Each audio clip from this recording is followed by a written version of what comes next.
The desert does not forget. That is the first thing you have to understand before we go any further, because everything you are about to hear depends on it. The Sahara looks like the emptiest place on the surface of the earth. It is an ocean of sand and blinding light, stretching across an entire continent, so vast that you could drop the whole of the United States inside it and still have room left over. It looks like a place where nothing has ever happened and nothing ever will, but that emptiness is a mask. It is a lie the landscape tells you. And beneath that mask, sometimes buried deep and sometimes lying right out in the open where the wind has scraped the sand away, are the bones of a world that no longer exists. Some of those bones are shells. Some of them are the skeletons of animals that should never have been able to live in a desert. And some of them, the strangest of all, are trees. Not the memory of trees, not fossils pressed thin into rock like flowers in a book. Actual trees. Whole trunks lying on their sides across the sand, complete with bark and rings and broken branches, so perfectly preserved that from a distance you would swear a forest had simply been cut down yesterday and left to rot in the sun. Walk closer and you reach out to touch one, expecting the soft crumble of old wood, and your hand meets something cold and hard and heavy. Stone. The tree has turned to stone. Every fiber of it, every cell, every ring that once counted a year of rain has been replaced by rock so faithfully that scientists can still slice it open and read the seasons of a summer that ended tens of millions of years before the first human being ever walked upright. There's a story that gets whispered about these trees, and I want to tell it to you exactly as it is told, because it is a good story, and because you deserve to know where the line runs between the tale and the truth. The story goes like this. Somewhere out in the deep Sahara, beyond the reach of any road, a survey team early in the 20th century, around the year 1903, is said to have stumbled onto something that did not fit. Petrified trunks, yes, but trunks of an impossible size. Not the width of a man, not the width of a car, but trunks so enormous that a single fallen tree was said to be wider than a city block. Trunks you could not see across. Trunks that would have belonged to plants taller than skyscrapers if they had still been standing. And the story says that when the survey was written up and prepared for print, someone, somewhere, decided the world was not ready to see it. And the report was quietly pulled, buried in an archive, erased from the record so completely that today you cannot find it at all. It is a thrilling story. It has everything. The lost expedition, the impossible discovery, the hidden hand that makes the evidence vanish. And I would be lying to you if I said it were true. There is no confirmed record of a suppressed 1903 survey. There is no petrified trunk anywhere on this planet that is wider than a city block.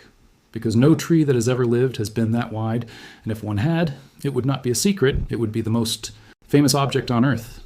So if that is what you came here for, I am not going to sell it to you, because you deserve better than a lie dressed up as a documentary. But here is the thing. Here is why I'm still asking you to stay. The truth about these stone trees, the real, documented, standing in a museum truth, is stranger and older and more haunting than the legend ever was. The legend is a firecracker. The truth is a slow fire that has been burning for 400 million years, and once you understand it, you will never look at a desert the same way again. So let us begin with what is real. Scatter your gaze across North Africa, and you will find petrified wood almost everywhere the sand allows it to surface. In Egypt, on the edge of the sprawl where Cairo bleeds out into the eastern desert, there's a place that has been set aside and protected by law precisely because of what lies on the ground there. It is a petrified forest, though not a forest, as you would picture one. There are no standing trees. Instead, there are trunks, dozens and dozens of them, lying scattered across the desert floor exactly where they came to rest an unimaginable span of time ago. Some are broken into segments like fallen columns from a ruined temple. Some are nearly whole. All of them are stone. You can walk among them the way you might walk among the wreckage of something ancient and enormous, and that is exactly what they are. Stand there in the early morning, before the heat becomes a weight you have to carry and the silence is total. There is no wind yet, no sound of any living thing, only you and the scattered trunks and the low sun throwing long shadows across the sand. And it is impossible, standing there, not to feel that you have walked into the aftermath of something. The trunks lie the way trees lie after a storm has torn through a forest, tumbled and broken and pointing in every direction, and your mind insists that it happened recently, that if you had only arrived a little earlier, you might have heard the crash of them falling. But there was no storm, at least not one that any human being witnessed. The storm that felled these trees blew itself out before our species existed. What you are looking at is not the wreckage of last night. It is the wreckage of a world. Held in perfect stillness for a length of time your mind is not built to comprehend. And the stillness is the whole point. Nothing here has moved in a very, very long time, and nothing is going to. Cross the borders and the pattern repeats. In Libya, in Chad, in Niger, in Algeria, geologists have mapped fields of silicified wood, which is the technical word for wood, that has been turned to stone by silica, the same mineral that makes up quartz and sand and glass. These are not isolated curiosities. They are the scattered remains of vegetation that once grew across the region in numbers that would have been impossible to count. The desert we know today, the one that seems to have been dead forever, is lying on top of the graveyard of forests. And it does not take a suppressed survey or a hidden archive to prove it. It takes a pair of eyes and a willingness to look down. Now, if trees turn to stone are lying all across the Sahara, then a simple and enormous question forces itself on you. And it is the same question that must have struck every traveler who ever tripped over one of these trunks and stopped in confusion. How? How can there be forests in a desert? Where did the water come from? Where did the soil come from? What could possibly have grown here, in the driest large place on the face of the planet, and where did it all go? And the answer, the real answer, is the heart of this entire story. The answer is that the Sahara has not always been a desert, not even close. The desert is the exception, not the rule. For enormous stretches of the past, this land was alive, and it was alive in ways that would stop your heart if you could stand there and see it. There are two different chapters to that green history, and you have to hold them apart in your mind or they will tangle. The first chapter is the deep one, the ancient one, and it reaches back tens of millions of years into a time so remote that the continents themselves sat in different places, and the world was warmer and wetter almost everywhere. In that deep past, the land that is now the Egyptian desert was not desert at all. It was low and wet and warm, laced with rivers and swamps, and it grew subtropicus, hell forests of trees whose descendants you would find today only in humid, tropical corners of the world. Those are the forests whose bones lie petrified outside Cairo. Those trees lived and died and fell into the mud, and the slow machinery of the earth went to work on them, and across a span of time longer than the entire history of our species many times over, they became the stone trunks you can walk among today. When you touch one of them, you are touching a piece of a forest that flourished before there were humans, before there were the animals we know, in a version of North Africa that was green from horizon to horizon. Try for a moment to actually stand in that vanished forest. The air is thick and warm and heavy with moisture, the kind of air that clings to your skin. Water is everywhere, in slow brown rivers and still black swamps, and in the constant drip from the leaves overhead. The canopy closes over you, and the light that reaches the ground is green and dim and dappled. It smells of rot and growth at once, of things dying into the mud and other things rising out of it. This is North Africa. This is the exact patch of earth that would one day become some of the driest, most sun-baked ground on the planet. And here it is drowning in life and water. That is the vertigo at the center of this whole story. The sheer distance between what a place was and what it became, and the trees are the bridge across that distance, the one thing that survived the journey to tell you it happened. The second chapter is far more recent, and in some ways it is even more astonishing because it happened so close to our own time that human beings lived through it and left us pictures of what they saw. Go back not tens of millions of years, but merely thousands. Between roughly 11,000 and 5,000 years ago, during a stretch of time that scientists call the African humid period, the Sahara was green again. Not a jungle this time, but something arguably more beautiful. It was a vast savanna, a land of tall grasses and scattered woodland threaded with rivers and dotted with lakes so large that one of them, in the heart of what is now some of the most lifeless desert on Earth, grew to be one of the biggest freshwater lakes the world has ever held. Rain fell where today not a drop falls for years at a time, and where there is water and grass, there is life. We are not guessing about this. We know it in two powerful and independent ways, and when two completely different kinds of evidence tell you the same story, you can trust it. The first way is the ground itself. Dry. All down into the beds of those ancient lakes, pull up long cores of sediment, and you read them like the pages of a book laid down one thin layer at a time. In those layers are the microscopic remains of water plants, the shells of creatures that can only live in fresh water, the chemical fingerprints of rainfall and runoff. The mud remembers when the water came and when it left, and it tells us plainly that this desert was once soaked. The second way is the one that gives me chills every time. It is art.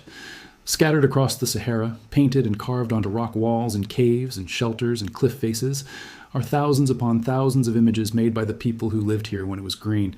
And what did they draw? They drew the world around them. They drew cattle. Great herds of them, being tended by herders, which means people were farming livestock in what is now bone-dry sand. They drew giraffes and elephants and antelope.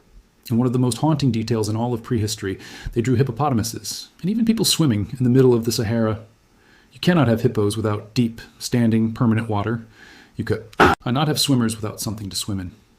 Those paintings are a photograph. taken by human hands, of a Sahara that had rivers deep enough to drown in and lakes wide enough to lose yourself in. The people who made that art watched this green world with their own eyes, and then they watched it die. So we have our answer to the great question, and it splits neatly in two. The stone trees outside Cairo come from the deep green world of tens of millions of years ago when subtropical forests grew here, and the more recent green Sahara, the one of grass and hippos and cattle and human painters, came and went in the last several thousand years. Both were real. Both are gone. And in both cases, the desert kept the evidence, either in petrified wood or in lake mud or in painted stone, waiting for someone to come along and read it. But we have skipped over the most magical part of the whole process, and I do not want to leave it behind, because it is the part that turns this from a story about geography into a story about something close to alchemy. How does a tree turn into stone in the first place? Because that is not an ordinary thing for the world to do. When a tree dies and falls in an ordinary place, it rots. Fungi and insects and bacteria break it down, and within years or decades it is gone, returned to the soil, and nothing is left. For a tree to survive across tens of millions of years, everything has to go exactly right, and the odds against it are staggering. It begins with a burial. The tree has to fall and then be covered quickly, buried under mud or sand or volcanic ash, before the rot can finish its work. Sealed away from the open air, cut off from the oxygen that decay depends on, the wood is granted a stay of execution. And then the water arrives. Groundwater seeping slowly through the sediment, carrying dissolved minerals. Above all, dissolved silica. That water moves through the buried wood molecule by molecule, cell by cell, into every tiny hollow and channel that the living tree once used to carry its own water and food. And there, in the dark, over spans of time we can barely hold in our minds, the silica comes out of the water and settles into solid mineral, filling the wood's own architecture, hardening. Inside its cells, replacing the vanishing organic material so slowly and so precisely that the shape is never lost. This process has a name. It is called permineralization, and in the case of silica, silicification. The tree does not so much turn to stone as become a stone cast of itself, a perfect three-dimensional copy rendered in quartz, faithful right down to the individual cells. And there is a strange beauty in what comes out the other end of that process, because the silica that fills the wood does not arrive alone. It carries traces of other minerals with it, iron and manganese and a dozen others, and each of them leaves its own stain of color behind. That is why petrified wood in some places is not the dull gray you might expect, but a riot of red and gold and amber and deep purple. The grain of the ancient wood shot through with color as if it had been carved from gemstone. Cut and polished, a slice of it can look like stained glass. The tree died drab and brown and living, and the earth returned it to us transformed. A jeweled ghost of what it had been, more beautiful in death and stone than it ever was in life and wood. That is why these fossils are so extraordinary. Because the copy is so exact, a scientist can cut a thin slice from a petrified trunk, hold it up to a microscope, and see the cell walls of a tree that died before the dinosaurs were fully gone. They can count the growth rings and measure how fast the tree grew, whether the summers were long or short, whether there were seasons of drought. Locked inside a chunk of stone lying in an Egyptian desert is a detailed weather record from a lost world, and the desert has been keeping it, patiently for us, for longer than there have been human eyes to read it. Now, let me come back to that legend, the one about the trunks wider than a city block, because I think you can feel by now why it is not just false, but unnecessary. The real trees do not need to be the size of city blocks to be astonishing, and the true story of giant ancient plants is wild enough on its own. Consider the petrified forest in Arizona, one of the most famous in the world, where the stone trunks can reach around 2 meters across. 2 meters. Wider than a tall man is high, not wider than a block, but wide enough that standing beside one you feel small. And these were real trees that really grew and really fell and really turned to jeweled stone in colors of red and gold and purple. Or consider something even stranger, something that stretches the very idea of what a giant living thing can be. Deep in the fossil record, hundreds of millions of years ago, in a time before there were forests as we know them, the tallest living things on land were not trees at all, because true trees had not yet evolved. Instead, there was an organism that scientists call prototaxides, and for more than a century, nobody could agree on what it even was. It grew in great columns, some of them as tall as a 2-story building, wider than a person, standing up out of a landscape that had almost nothing else tall in it. For a long time, people thought it might be a strange tree or colossal seaweed, but the leading idea now is stranger still, that it may have been an enormous fungus, a mushroom the size of a tree, towering over a world of tiny plants that barely reached your ankle. Imagine walking through that landscape. Low green mats underfoot, no birds, no insects buzzing in any familiar way, And rising out of the ground around you, these vast, smooth pillars of living tissue taller than a house and no true tree anywhere in sight. That is not a legend. That is the real documented ancient Earth, and it is far more alien than any suppressed survey could ever be. And if you want to touch the very origin of trees themselves, there is a place for that too, though it is not in the Sahara. In the state of New York, near a town called Cairo as it happens, and at another site called Gilboa, scientists have uncovered the fossilized remains of what are among the oldest forests ever found anywhere on Earth, reaching back close to 400 million years to a time called the Devonian. What they found were not whole standing trees, but the preserved root systems, the fossil footprints of the very first forests, the moment in the story of the planet when plants finally learned to grow tall and reach for the sky and cast shade on the ground below. Before that moment, the land was low and green and flat. After it, the world had forests. And forests changed everything. They changed the soil, they changed the air, they pulled carbon out of the sky and buried it. And in doing so, they helped set the stage for every living thing that would ever walk beneath a canopy, including, eventually, us. So, when you stand in the Egyptian desert with your hand on a stone trunk, you are standing at the far end of a story that began 400 million years ago in a place like Gilboa, when the first forests took root. Trees spread across the world. They grew and fell, and in rare and lucky places, turned to stone. The continents drifted. The climate swung back and forth between wet and dry across cycles longer than any civilization. Forests rose in North Africa and died and were buried and petrified. And then, much later and much faster, in a blink by comparison, the recent green Sahara rose and fell too, watched by human beings who painted what they saw. All of it is written into the ground beneath the sand. None of it needs to be exaggerated. The truth is enough. But there is one question left, and it is the one that lingers longest, the one that turns this from a nature story into something that feels almost personal. What killed the green Sahara? Not the deep, ancient forests, whose death is tangled up in the slow drift of continents and the deep swings of ancient climate, but the recent one, the savanna of grass and hippos and human herders. What happened to it? Why is there sand where there were once lakes you could drown in? And the answer is almost unbearably delicate, because it turns out that a whole living world can be balanced on something as subtle as the tilt of the planet. The Earth does not spin through space in a fixed and steady way.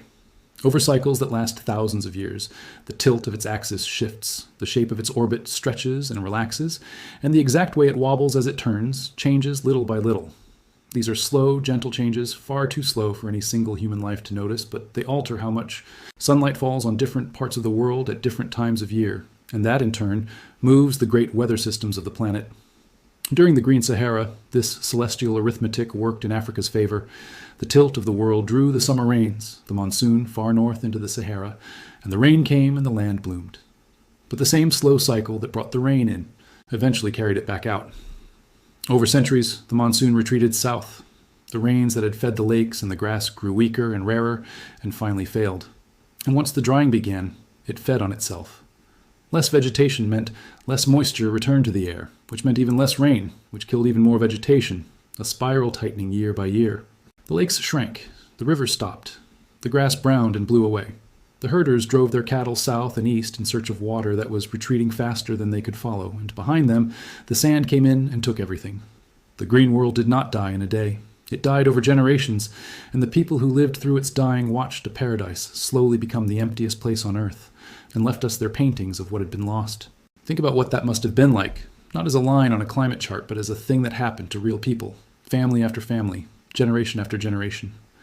A grandfather remembers a lake where his grandson sees only a dry pan cracked into plates of mud.